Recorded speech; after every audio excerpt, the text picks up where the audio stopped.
Oi, gente, meu nome é Bruna, trabalho na área de Justiça Energética do Instituto Polis e hoje eu estou aqui com vocês para falar um pouquinho sobre o direito à cidade. E aí eu começo fazendo uma pergunta para você. Quando você pensa em direito à cidade, qual é a primeira coisa que vem à sua cabeça? Normalmente a gente pensa em equipamentos urbanos, infraestrutura, direito à moradia, direito à saúde, direito à educação. E o direito à cidade, ele também abarca isso, mas ele vai muito além disso. Em 1968, um filósofo e sociólogo francês, engajado nas lutas pelos direitos civis, criou a expressão direito à cidade. Mas foi só na década de 80, nos processos de redemocratização do nosso país, que o direito à cidade foi criando força e identidade dentro das temáticas da reforma urbana. Direito à cidade é a transformação das nossas cidades e também a transformação da nossa sociedade. Até porque, para se transformar as cidades, a gente precisa antes se transformar como indivíduo. Por isso é importante entender que as nossas cidades são formadas, são construídas pautadas nas desigualdades socioterritoriais. Quem está à margem das sociedades, quem preenche as margens das nossas cidades, que tipo de território é esse, quem são as pessoas que ali vivem, que ali moram, que ali preenchem e ocupam aquele território, é muito importante para que a gente entenda o conceito do direito à cidade. Então, quando a gente fala do direito à cidade, a gente está trazendo todos esses outros conceitos que vêm por trás para poder falar de um acesso à cidade de uma forma digna, de uma forma plena. Quando a gente pauta todas essas camadas que advêm da estrutura que a nossa sociedade é construída e que as nossas cidades são construídas, a gente começa a entender que o direito à cidade é uma ferramenta que vai proporcionar rupturas dentro de um sistema que hoje está vigente. Então, rupturas dentro da luta contra o machismo, da luta contra o racismo, da luta contra a LGBTfobia, das classes dominantes. Essas estruturas que são estruturas enraizadas no nosso sistema, na nossa sociedade, nas nossas cidades, elas não existem em uma cidade em que o direito a viver ele é contemplado, ele é exercido de uma forma plena. Portanto, ocupar os espaços e caminhar sem medo é direito à cidade. Combater o racismo é direito à cidade. Combater a LGBTfobia é direito à cidade. Combater a crise climática é também direito à cidade. Hoje, um pouco mais de 80% da nossa população vive em territórios urbanos. Isso significa que as agendas urbanas precisam caminhar atreladas às agendas socioambientais. Historicamente, a população vulnerabilizada ela é desproporcionalmente impactada pelas mudanças climáticas. Isso coloca em xeque a importância das cidades pactuarem acordos que visem as adaptações climáticas. Então, o direito à cidade, ele vem como uma ferramenta muito forte, muito importante para que a gente busque mitigar e combater a crise climática. Oi, gente, eu sou a Maria Gabriela, Gabi, e eu também faço parte da equipe de Justiça Energética do Instituto Polis. E hoje eu quero seguir a conversa com vocês sobre justiça energética e direito à cidade que a Bruna estava fazendo com vocês. E para começar, eu queria retomar a relação entre a crise climática e direito à cidade que a Bruna estava conversando com vocês. Bom, a ordem do dia tem sido a necessidade de nós transitarmos para um modelo econômico que não esteja ancorado nos combustíveis fósseis e no desmatamento. Isso porque a gente tem passado as consequências dos impactos das mudanças climáticas. Que são o quê? As mudanças climáticas são as mudanças na temperatura do planeta. E isso não acontece por conta de uma variabilidade do clima, que é um fenômeno natural, mas sim em decorrência, em consequência dos atos e ações humanas. Então, nos últimos tempos, a gente tem visto as consequências das mudanças ambientais nas nossas cidades. Isso a gente percebe, sobretudo, a partir dos últimos desastres ambientais que afetaram inúmeras cidades no Brasil.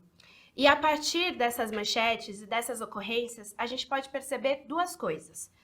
A primeira é que os efeitos das mudanças climáticas, ou seja, os desastres ambientais, têm sido cada vez mais frequentes e com maiores impactos. E a segunda é que as vítimas desses desastres ambientais têm um perfil muito claro, ou seja, são pessoas de baixa renda que moram nas periferias da cidade e são pessoas negras. E não só a gente consegue perceber essas duas características, consequências das mudanças climáticas.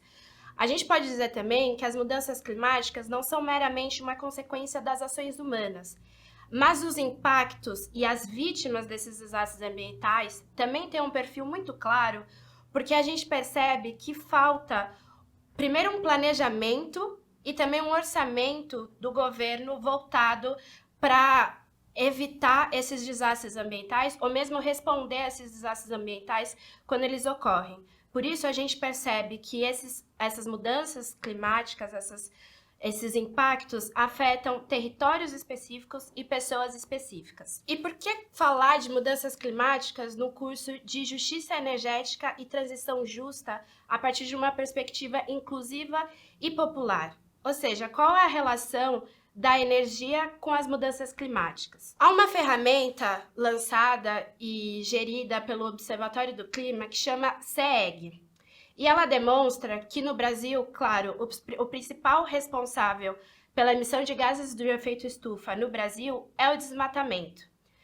Mas, entre 2005 e 2014, percebe-se que o setor de energia teve uma responsabilidade e uma parte muito significativa nas emissões de CO2 no Brasil.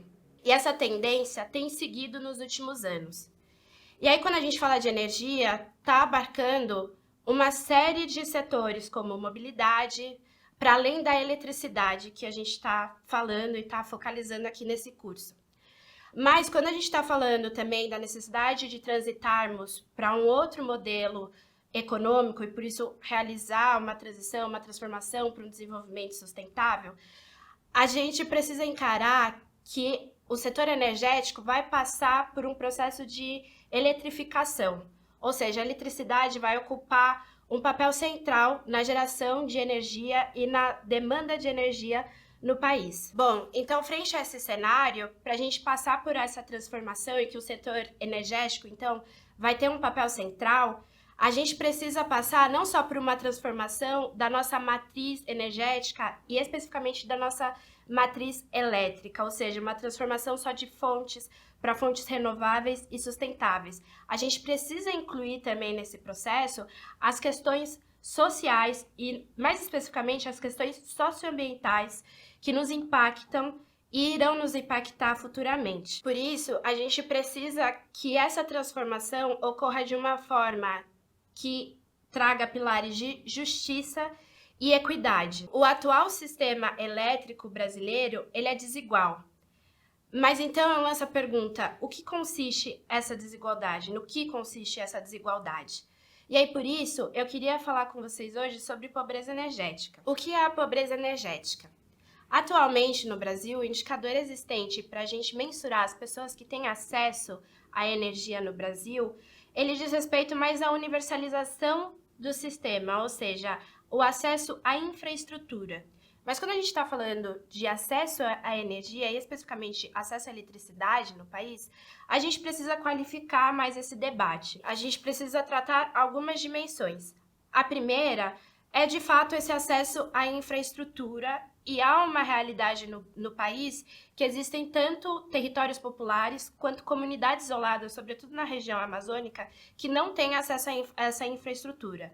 Mas outras dimensões que a gente precisa se debruçar quando a gente está falando das pessoas que já têm acesso a essa infraestrutura, primeiro, é sobre a qualidade do serviço que é ofertada. Depois, sobre o acesso a serviços de eletrodomésticos essenciais, por exemplo, um refrigerador para conservação dos alimentos, um ventilador nas regiões que fazem muito calor no país, ou mesmo um aquecedor, e outros eletrodomésticos. E por último, mas não menos importante, a questão do custo desse serviço, porque esse serviço a gente precisa pagar para acessá-lo, apesar da energia ser um direito que precisava ser reconhecido como direito fundamental. Sobre a qualidade do serviço de energia elétrica, o Instituto Polis lançou um estudo em 2022 que demonstrou que nas regiões periféricas das cidades e nos domicílios conformados por pessoas negras com renda média de até um salário mínimo e ou chefiados por mulheres, falta energia por mais tempo e mais vezes no ano. Para além da qualidade do serviço de energia elétrica ofertado, eu queria também explorar a relação entre pobreza energética e insegurança alimentar.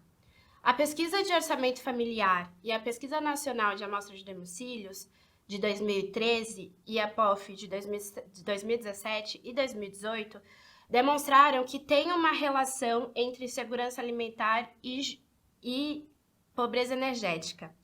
Ou seja, à medida que domicílios não têm acesso à iluminação, acesso a gás de cozinha para cozinhar, também se aumenta o grau de insegurança alimentar. Isso também está relacionado com a característica dos domicílios, ou seja, os domicílios em maior situação de vulnerabilidade estão paralelamente em graus de insegurança alimentar e também em algum grau de pobreza energética.